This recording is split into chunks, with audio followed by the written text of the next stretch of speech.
So welcome. We're really delighted you're here. This is such an important topic for all of us, no matter what profession we're in. And also personally, I know we'll all get a lot out of this to be sure that we are protecting ourselves at home and at work.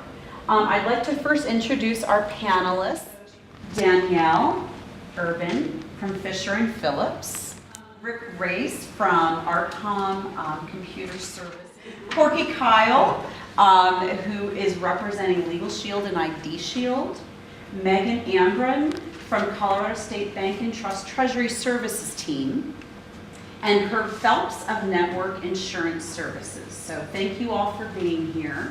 Our first presenter, Danielle Urban from Fisher and Phillips. Danielle Urban, I'm an attorney with Fisher Phillips, and one of the things that I specialize in is cybersecurity and data privacy. So I wanted to talk a little bit, give you an overview, and then we're going to chat with the panel members to talk about their experiences in these areas. So if you are a business, you have internal and external threats.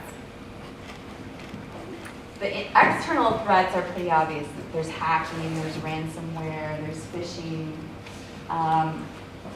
But internal theft is not something that I think employers think a whole lot about necessarily, especially when it comes to cybersecurity.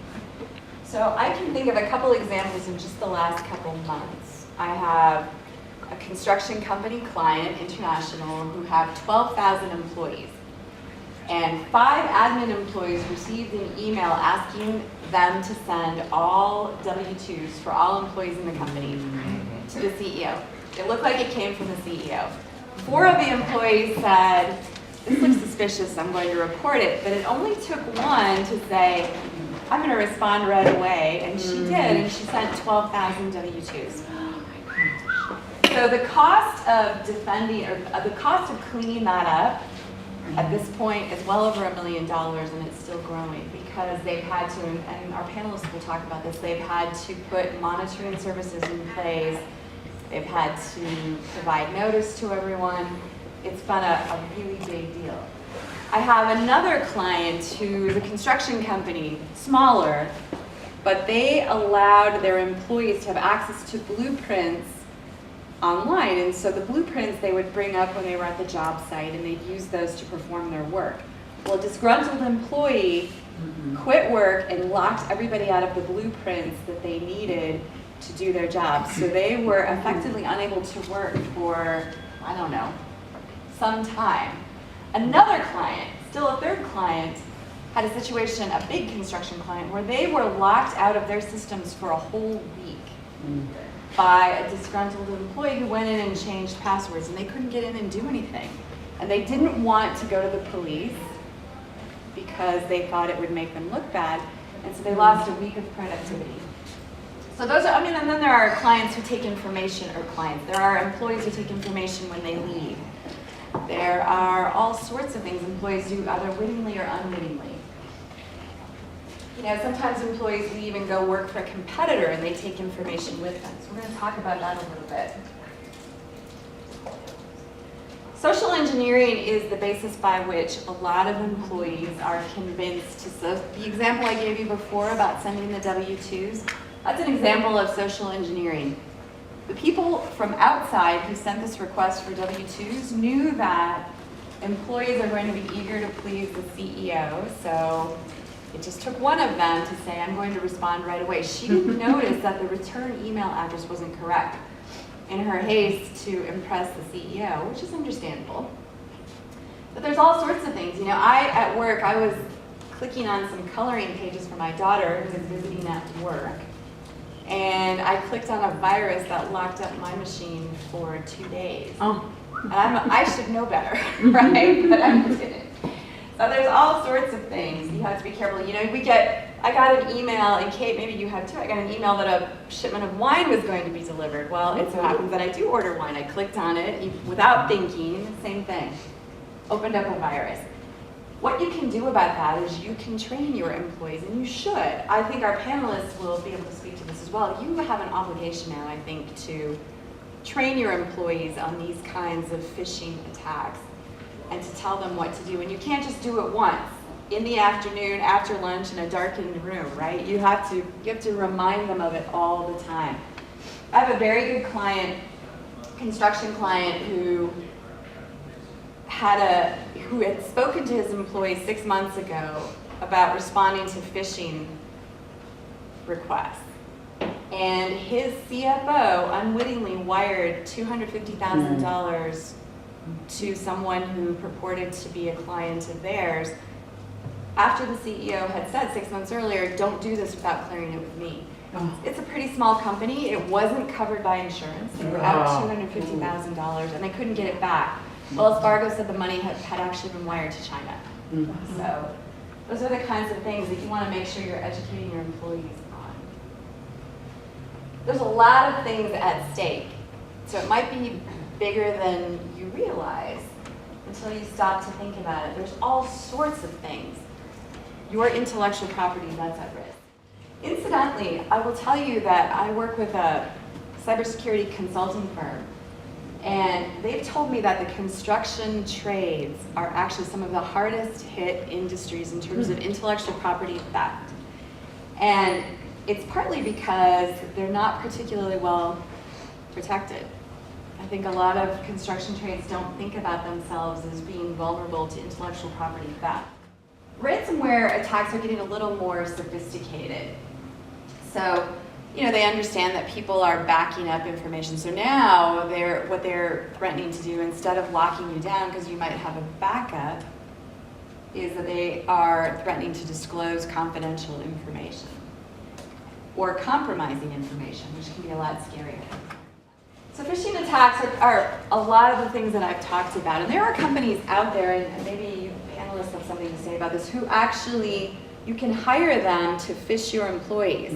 So you train them, and then you hire them to come in and test your employees in phishing attacks. And people always fall for it, no matter how much training you give them. I find it particularly common in the first quarter, especially when it comes to W-2s. W-2 phishing attacks come a lot in the first quarter before people have filed their taxes.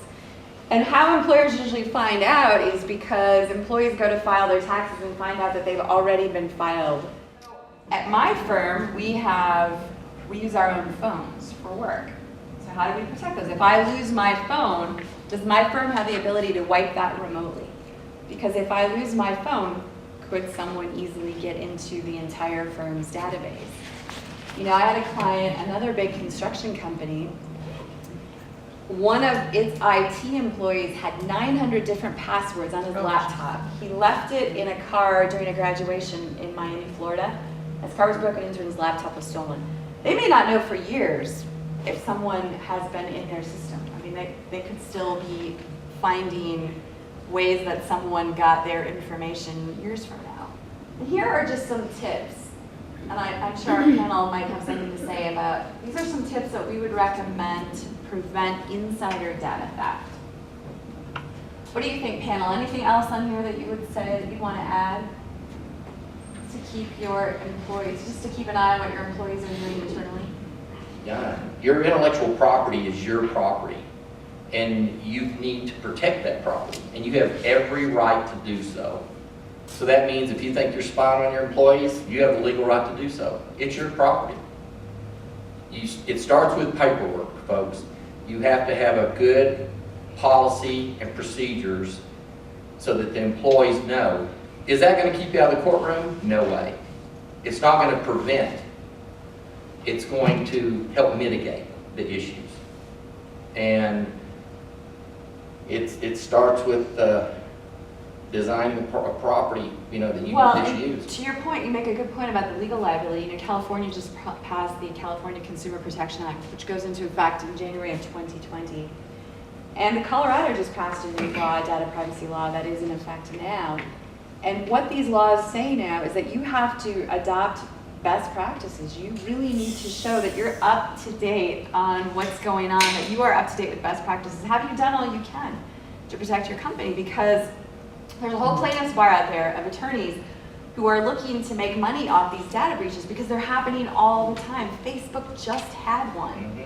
They're huge. and- IRS did, 144 million records. You could go buy cyber insurance all day long, but there are clauses in there that will do everything they can to keep from paying that claim if you haven't done what you need to do. Yeah, and that's a good point. And so there are so many things that you have to do. You know, there's two people in this industry. There's the ones that have been hacked and the ones that are going to be hacked. Which one are you? You have. Yeah, you wouldn't buy a house and Yeah. not block it or not Right. provide, you know, some sort of security. Don't do it on your network because it's tied to the internet.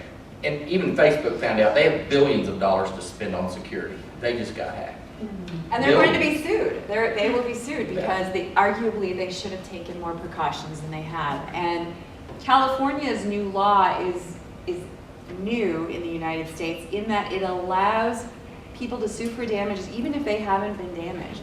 So in the US, a cornerstone of our law is that you can't sue unless you can show that you have some kind of damage. And so people have had a hard time with data breach lawsuits because you know your information's been stolen, but people could lie and wait with that information. They're selling it on the dark web maybe, but maybe that doesn't come back to haunt you for a couple of years. In the meantime, your statute of limitations has run on any applicable lawsuits. California says you can sue even if you can't point to damages. And so that's kind of a new development in our law because there are so many breaches and so many companies really aren't, even big sophisticated companies aren't probably doing what they should be doing to protect themselves and their clients and their employees. Can I just ask a silly question? Yeah, please. Why would somebody want, and it's such a stupid, simple question, but I'm just curious, with 50-some million users, right, that got their data breached from Facebook, so what exact information did they get? I mean, is that known? I don't know. Do we know exactly? I mean, they got everything. Oh yeah, the forensics are still in process, but the information that they get is the ability to contact known email addresses. Okay. For example, that data breach alone is going to make somebody tens of millions of dollars. For phishing? For Yeah, because spam what they're going to emails? do is one hacker, and you got to understand, these aren't kids in their basement. There are some kids that do this in their basement. These are terrorists. I'm talking ISIS, I'm talking Al-Qaeda, all of these people use a ransomware is the number one thing. That's how they raise money for their organizations, okay? They raise money through these terroristic acts because that's exactly what they are. And they don't have to be on our land to attack us. They attack us through the things that we use, through the tools that we use. That's exactly what that is. That data is in someone's hands and they're going to sell it to people. It's like credit card numbers. It's like social security numbers. That information has value. You monetize that. But aren't emails already on the Facebook page for somebody? Well, true, but there's not a list of 5 million that live in the zip code of 80550. So it's like a nice downloaded file of... Absolutely. And there's data companies all over that buy that stuff all the time.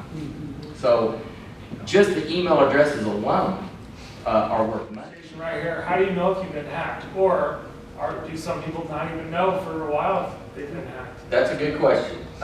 Excellent question, actually. Most companies, well, and there's two types, okay? There's the type that are bound by law to report those things, okay?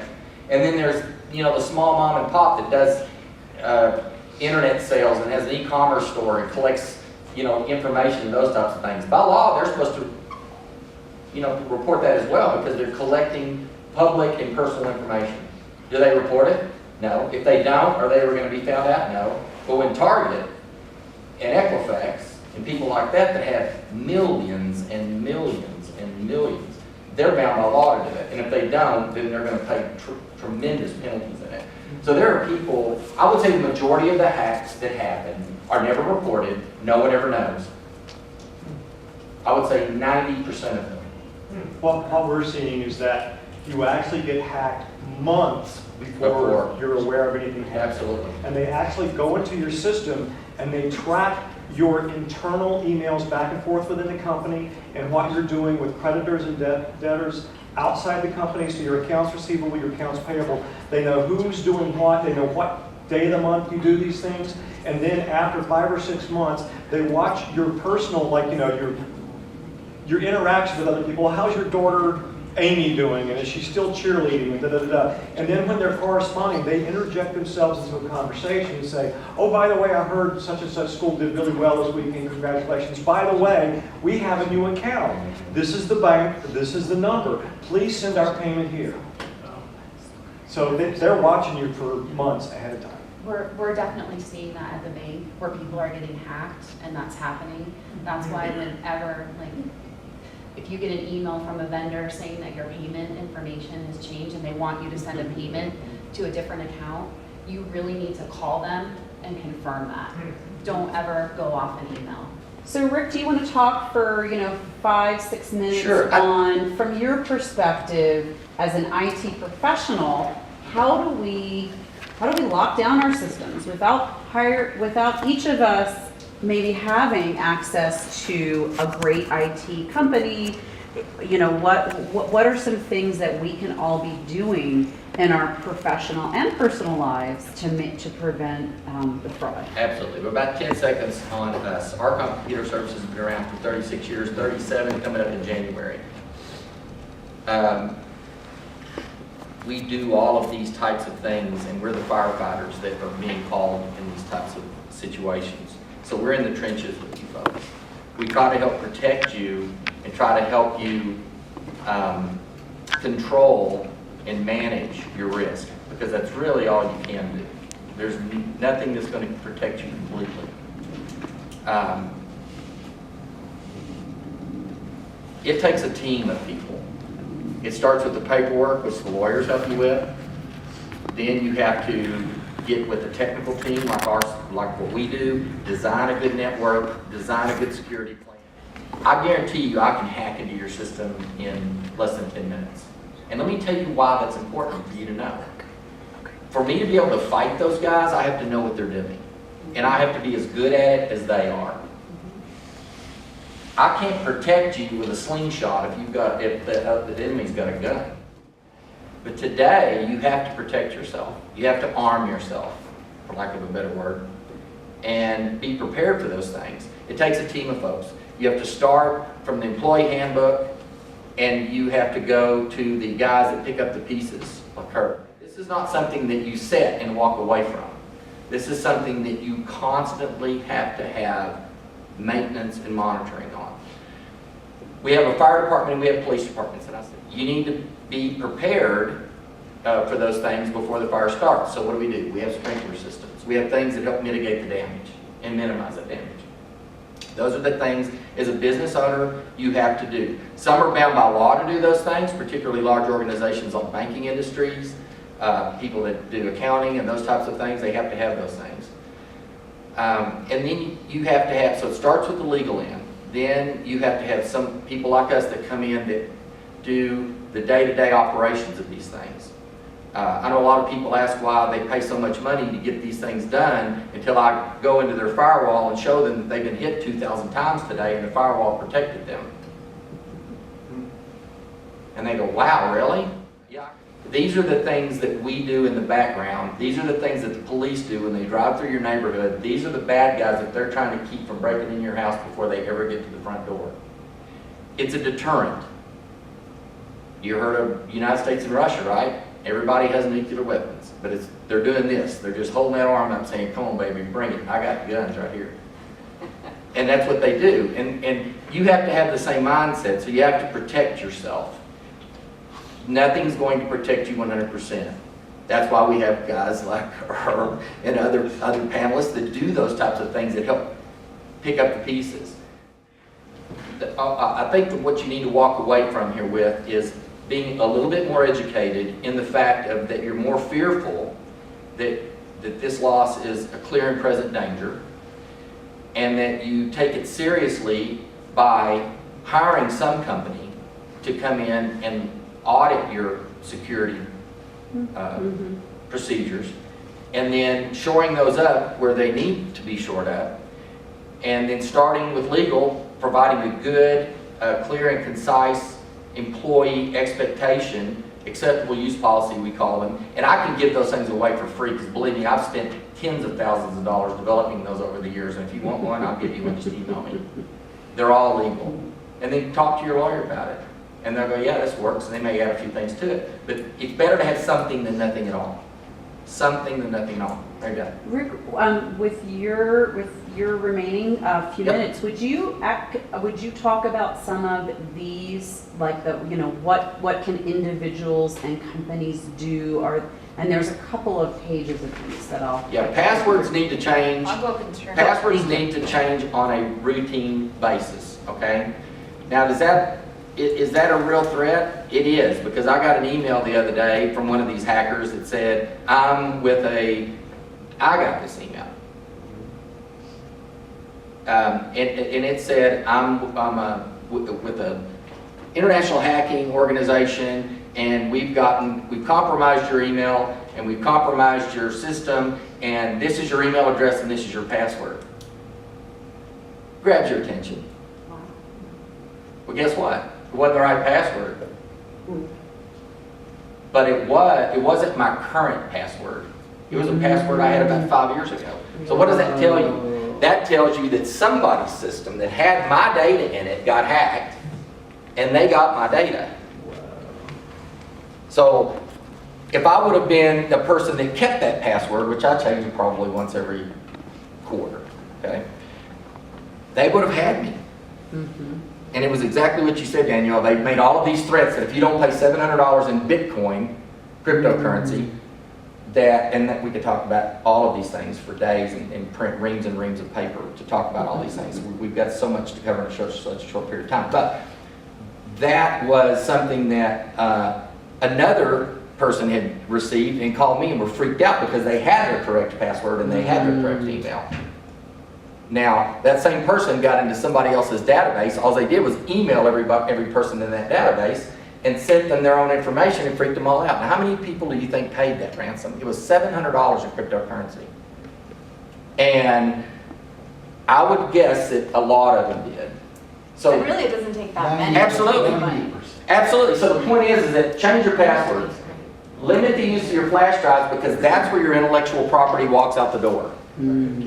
That's where your employees take that and walk out the door with it in their pocket, and just like this, and they put it in their pocket and they walk out. The malls make the girls and the guys have clear purses and clear bags so they can make sure you're not heisting new dresses and new things. How do you think you got that jacket? Absolutely. So absolutely limit that. And again, that needs to be into your acceptable use policy. These things restrict your access to personal data, obviously. How many times do we get called where iTunes is on these computers and all of the personal things that they use to synchronize their phone, which isn't required by them, it's their personal phone, required by them to use in their job, but they go and install iTunes and then they go get a virus on their phone, and then the virus, as soon as they plug it into their machine, propagates into the machine and then propagates through the whole network. That fast. Faster than I can pull the plug and make it go away. That fast. Yeah, and so these new laws that are passing, these new data breach laws, Yeah. you might have information on the cloud, but you're going to be the one responsible if it's Absolutely. So you need to make sure that you're taking the protections you need to, because you're the one on the line. You're absolutely Now, right. the protection for the company that had this Dropbox was that we had tertiary backups. We had local backups to a drive that wasn't mapped as a regular hard drive. We had a cloud backup off-site, and then we had a local backup. It got the local backup because it was mapped as a drive. It didn't get the secondary backup because it wasn't mapped as a drive like C drive, D drive, E drive, whatever. So the network didn't know it was there, and it didn't get the cloud backup. That's the only thing that saved this company. It would have put this company out of business. Out of business. If we would not have had that level of protection for them. So again, this is a company that spent tens of thousands of dollars to protect themselves and still got hit. What if I trust G Suite and Google Apps more than I would having my own server, because Google might do a better job with threats like that? Well, I'll tell you the thing with that, in my opinion, is that companies like Google and Amazon, they have greater resources than you do. You may feel better and sleep better now that that data is in your server, But what you're going to do is you're going to buy it, set it up, and leave it alone. You're not going to pay somebody to monitor it. You're not going to pay somebody to keep it safe. You're going to say, is it safe, Rick? I'm going to say yes, and you're going to say, I'll call you if something happens. And you'll call me when your house is burning down. What you need is a police department. If you've got a network in your business, you need monitored network services, period. If you don't have it, you're going to get hit sooner than the guy that has it. Can we now hear from Herb about, so you've been hacked, or how does the insurance company help you, and what kinds of insurance policies do you need to have in place? Herb, have you been hacked? I personally have not been hacked, but they've been trying like crazy. As a matter of fact, I've got a lot of horror stories, but I think these guys have told enough. But I will tell you that not a day goes by that I don't get something in my email from somebody I knew 20 years ago or something who maybe knows me on Facebook, because when Facebook got hacked, all my Facebook people who I haven't seen in 20 years, they don't know my email address. They don't know what's happening currently, except maybe if they see something on Facebook, and I don't post very often. But all these people, hey Herb, I thought you'd be interested in this, and there's a link. It's like, no, this person isn't supposed to have my email. Boom, just delete. I even got, this is ironic because the stuff that she's going to show that I sent her to put up on the board, I went and scanned all this on my copier. I went back to email it to her, and from the time I left my machine, went to the copier to scan it, and came back, I got a fish, or a fishing expedition with one of those things. Please click on a link. And I sent a couple here. They're doing one. This one's just your typical, who the heck is Linda Gruel. She's a lady who's in a choir with me, and she's on my Facebook. She doesn't know my email address. But basically, they wanted me to click on a link. And this one right here, I've got 4 pages. And of course, everybody wants to get their facts. So basically, this was highlighted in blue. They wanted me to click on that, or I could get my facts there. So if I had a question about it or I didn't trust it, I'm supposed to still click on that link. On the insurance end, you need to know that insurance companies, number one, they're behind things as far as being up to date and catching up with what's happening now. So typically, a couple of years ago, we started seeing insurance companies add, quote, cyber liability coverage to the policy. So they would put a little bit of a limit of about maybe $10,000 or $20,000, maybe as little as $5,000, and they would give you cyber liability coverage. The cyber liability coverage is basically meant to cover your forensics, determining the extent of the data breach, to notify people whose personal information has been taken. You have to send out notifications to them, then you have to monitor their credit for a period of a couple of years. So you've got all those things, and if you're held liable, if somebody sues you and there's some liability associated with it, it would pay for some of that liability. But $10,000 doesn't touch it, okay? So the problem is most business owners, they look at their policy and say, oh, I've got cyber liability. But number one, it's very limited as what it covers, and the extent, the limit that you get is actually very small. So people think, oh, I've got general liability policy. General liability policy doesn't touch anything except bodily injury and property damage. Loss of assets, loss of information is not covered. Okay, but here's what's happening now. According to these guys, and you've heard about contractors who've been hit, we had one customer, fortunately not mine, another agency in the agency, had a customer that got hit twice for $32,000 each before he realized he had a problem. And they had gotten into his system and they had transferred money to another account. One thing I'll tell you about too, I've read about, this hasn't happened to anybody internally, but what they'll do is if you have a PEO or an employee leasing service like, trying to think of the name of one. I can't think of it. TriNet. What's that? TriNet, Inspire. TriNet, some of those companies that you lease employees. Every month, they are going to run your payroll. They're going to ask you that you transfer money from your account to their account so they can pay your payroll. Well, guess what? These guys hacking into your system and they're monitoring you for 4 to 6 months or even more. They'll be watching those transactions. They're going to have an email coming from the leasing company say, oh, we've got another account now, please transfer those funds here. So all your monthly payroll, guess what? It's transferring to an account that doesn't belong to your employee leasing company, okay? So anyway, those things are happening. So you've got cyber extortion, and boy, it's in red, and fraudulent funds transfer. The new policies will address this. The old policies and the one that you get kind of as a freebie on your general, as an extension of your general liability coverage, they don't cover this at all, okay? But this is what's happening now, and this is the problem. And the good news is that I am getting, every week we get something new from a different carrier saying, we are really concerned about our customers. We've developed a new product for cyber liability, and this isn't included in my things here because I just got this today and I thought, cool. So I printed it out and brought it in, but they are including a lot of stuff as far as, your regulatory actions, your liability to the state. They're also, insurance policies, they'll give you something here and then they turn around and they restrict it over here. So the most important part of your policy are the exclusions and the restrictions. So look behind the page that says, look, neat, you've got all these coverages, and then look back to see what restricts those coverages. One thing that's restricted is that we're not going to insure you if you hurt yourself, okay? So if your employee is doing something that causes the breach, they may not cover that because it may be excluded. USLI, one of our carriers, has come out and said they're not going to have a failure to maintain safeguards clause. So if you get coverage, one of the things that will be in your policy is this: if you don't maintain your firewall, if you don't maintain these certain safeguards and you have a loss, we're not paying for it, okay? This policy doesn't exclude that. It's all the time for people say, well, I don't want to be overinsured. I think the issue is more being underinsured, and I have never met anybody when they had a claim who thought they were overinsured. Almost without exception, they always thought, damn, I wish I'd bought more. So anyway, it's not super expensive. Depending upon your operations, how many computers you have and stuff, it might actually even be cheap. But I suggest that you talk with your agents. If you want to find out more, you call me. I'll help you walk through it and figure out what you might need.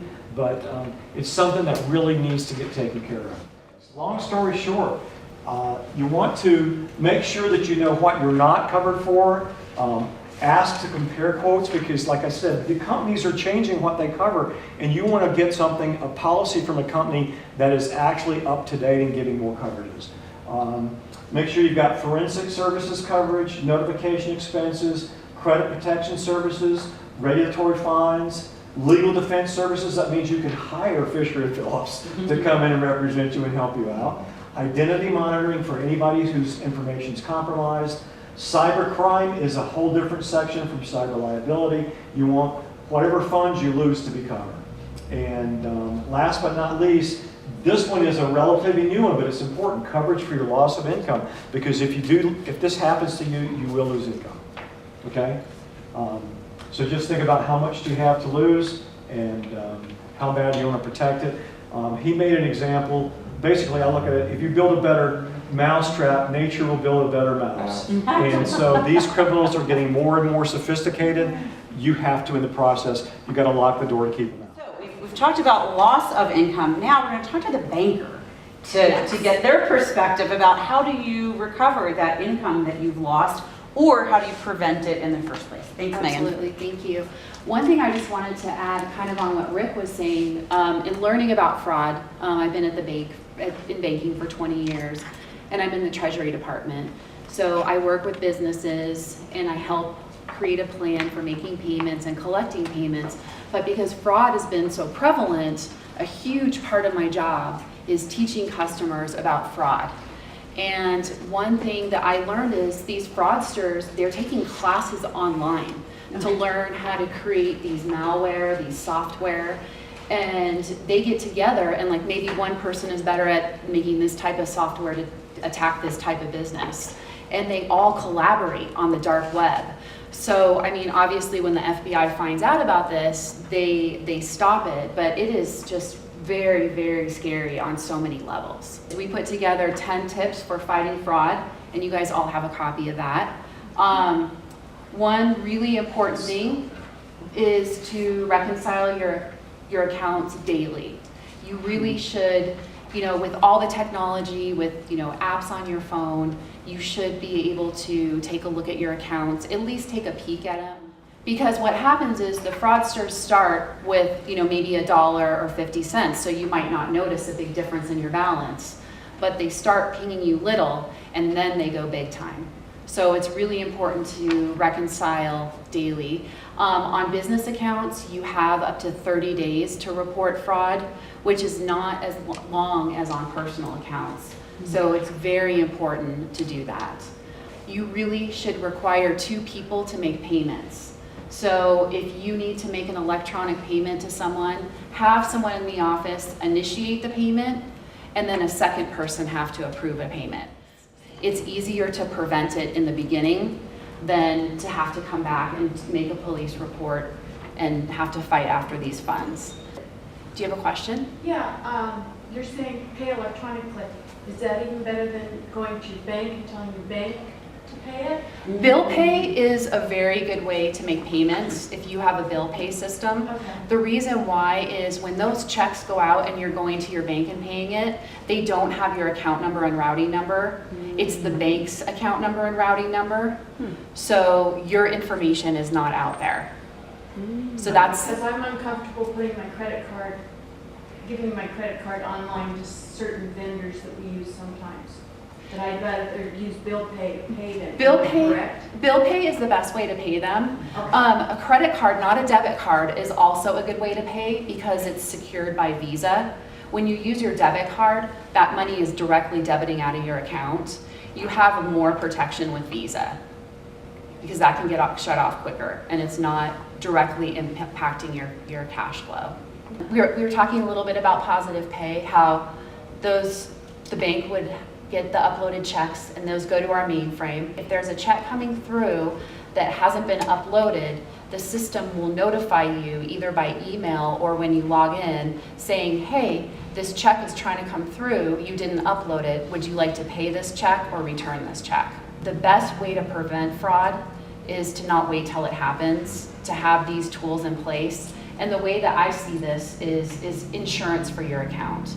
You have to do a little bit more work on your end to protect your account, but it's worth it not to have to go through the processes of fraud. Know your business partners and your vendors. Never accept change in payments through email.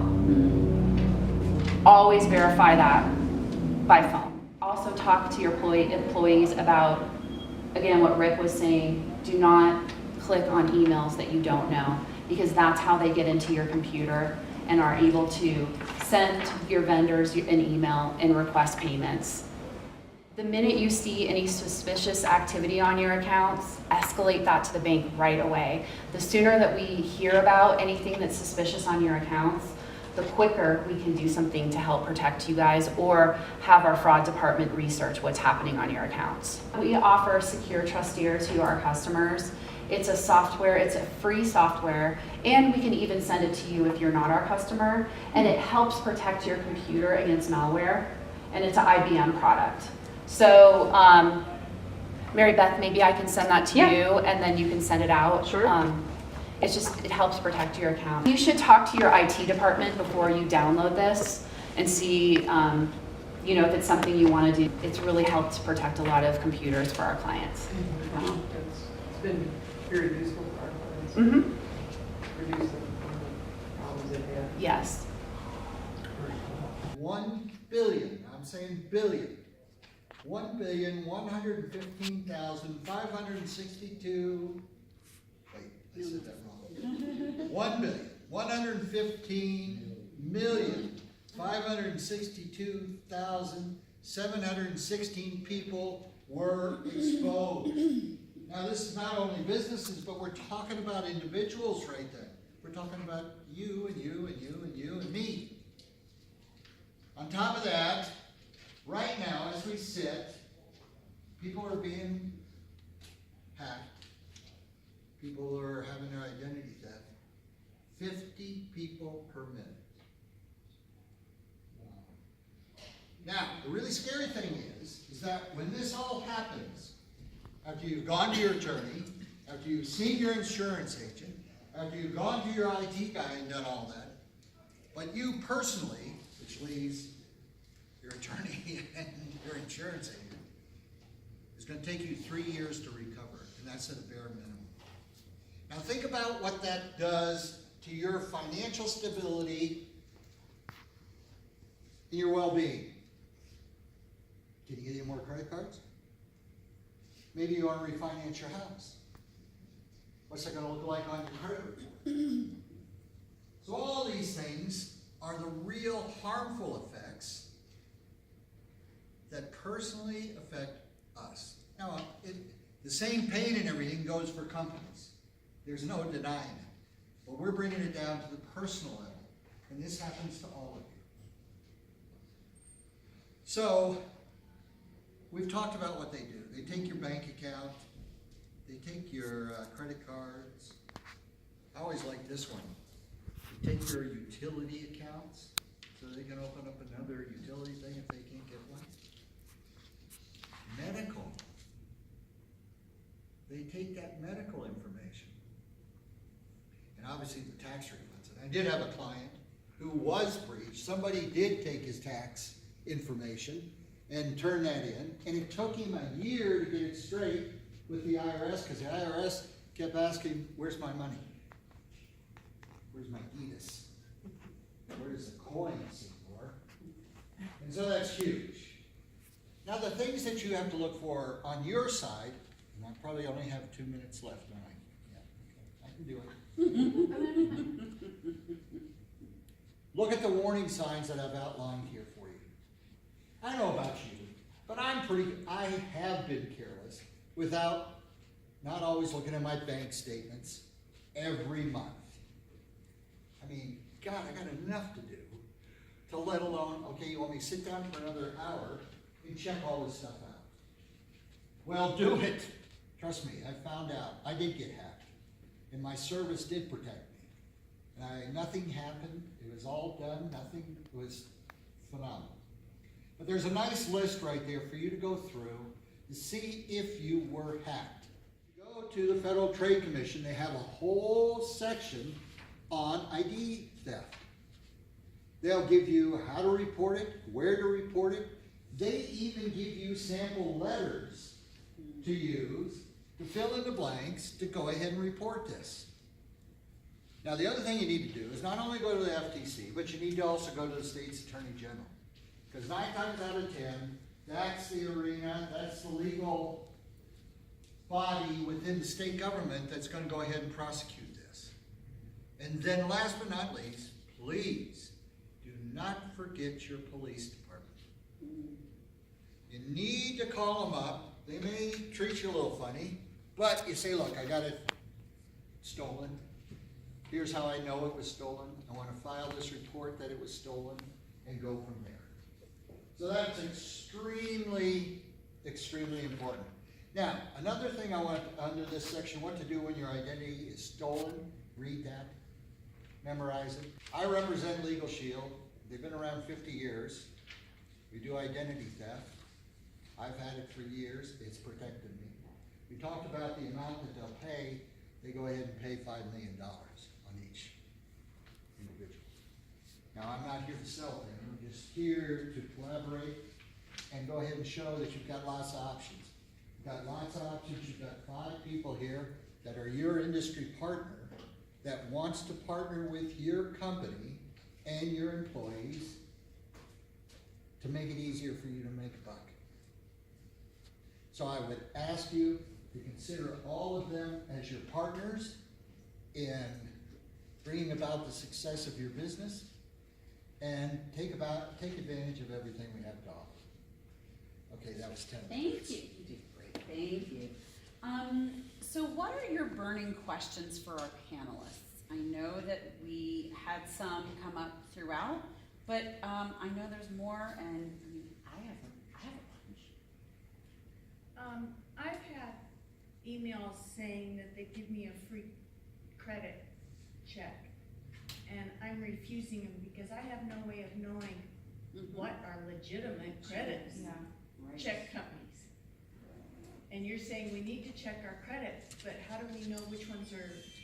I would actually Just the ones on that list. On, just the ones yep, on the list. there's Okay. there's There's a 3 lot of lists on on that. Corky's Okay. handout. Yeah, And if those are everything your else, 3. they're probably tending to be Yeah, they're. Yep. Those Well, are I the got health three, insurance those are the company ones says, that get you. we wanna find out if you're the real person that I'm Oh. talking to, that I need to file this claim for Yeah, health no. insurance, and I'm going, you No. called me.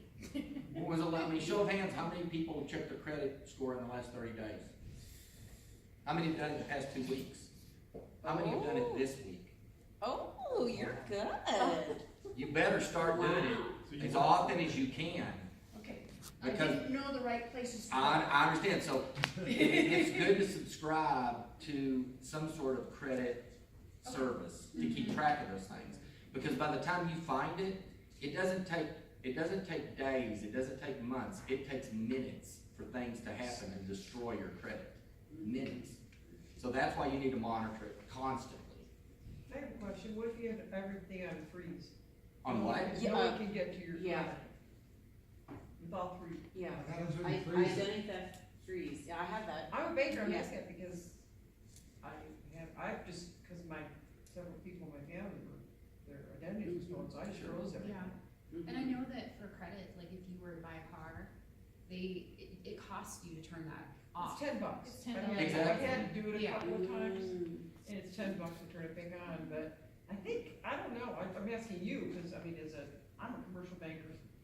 I don't specialize in, fraud and so forth, but, I found that to be very effective, I just froze it, because I don't really need any credit. Sure, I I mean, years understand. I've had it frozen, I've had to unfreeze it twice.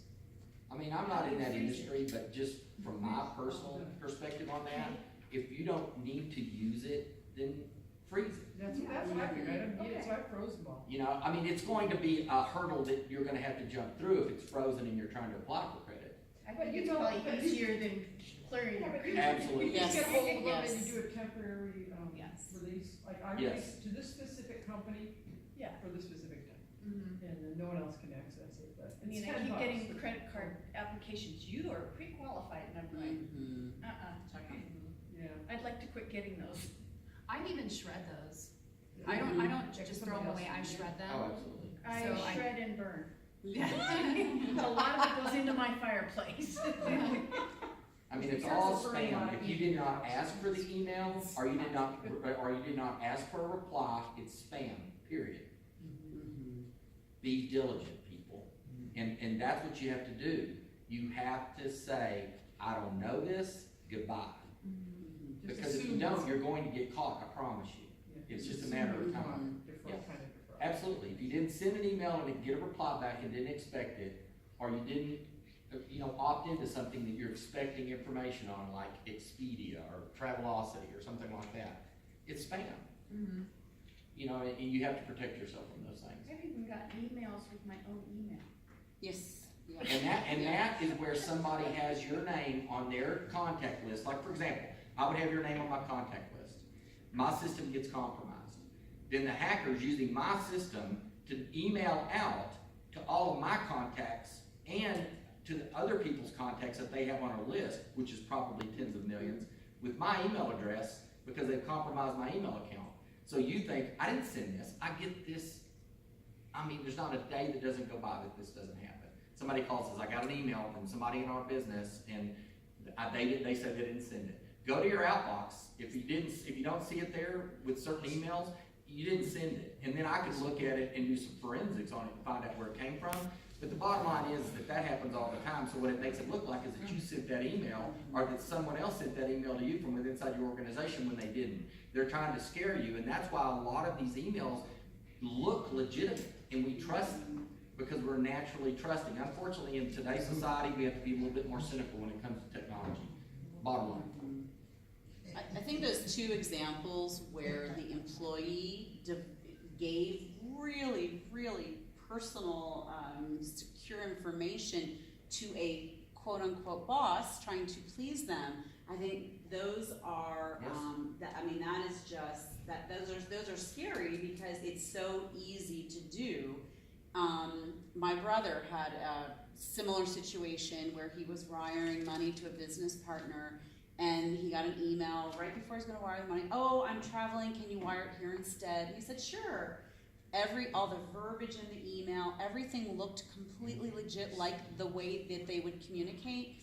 who knows how long somebody had been in there watching their communications to pick up on the way that they greet each other by email. And so my brother didn't even question that it was him until later when his friend said, where's the money? He's like, I ordered it to you yesterday, like I said I would. And there was one character off in the email. Like they added an I or one or something so itty bitty to look like. Yeah, I mean, and just, and it was, and it wasn't covered by his bank or insurance, so it was detrimental. What they'll do is they'll take your email address, and instead of an L like in your name or the business name, they'll make that a 1. Yeah. And so it's not easy to pick up. Yeah. Yeah. And this is a nightmare for the banking industry because Oh, when you have billions of these things happening in 6 months, 20.5 billion things were stopped just by this one company. They can't investigate every claim. If there was just 100 million that were taken advantage of, which I guarantee you the numbers are higher than that, the banks cannot invest enough money to go after these people. And the FBI, if they pull every agent in every office in the United States and put them on this, they would have not enough resources to go after these people. So it's a nightmare for them because they are eating big, big money. And money's going out of the country. Right. Absolutely, and it's these terrorist organizations. China was my Absolutely, I promise that it's Al Qaeda and ISIS and these countries that have hired these brilliant people that know how to do these things, and they are brilliant. I didn't say they were unscrupulous.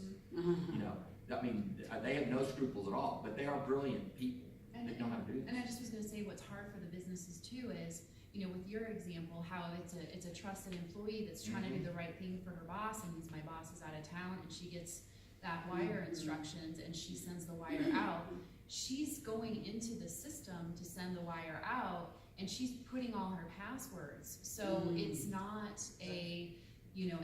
it's a fraudulent wire in terms of that's not a real email from her boss, but it's that employee is going into the banking system with the correct codes to send the money. Right. So there's just a lot of kind of liability issues with that with the funds because they're going in with the correct passwords, but it's fraud. Yeah, and I know this is probably more confusing than it is helpful, to be honest with you, with all this information.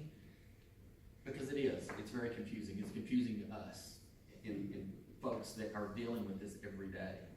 And you go, where do I start? Well, we could talk about this for days. We could print out reams and reams of paper that would cover this forever and not be able to assimilate all the information. But what we have to do is we have to start somewhere. Start simple.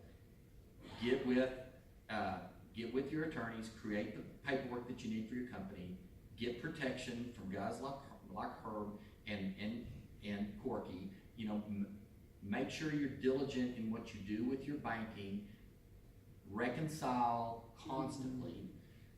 Get some sort of credit monitoring service for yourself personally, so you monitor that.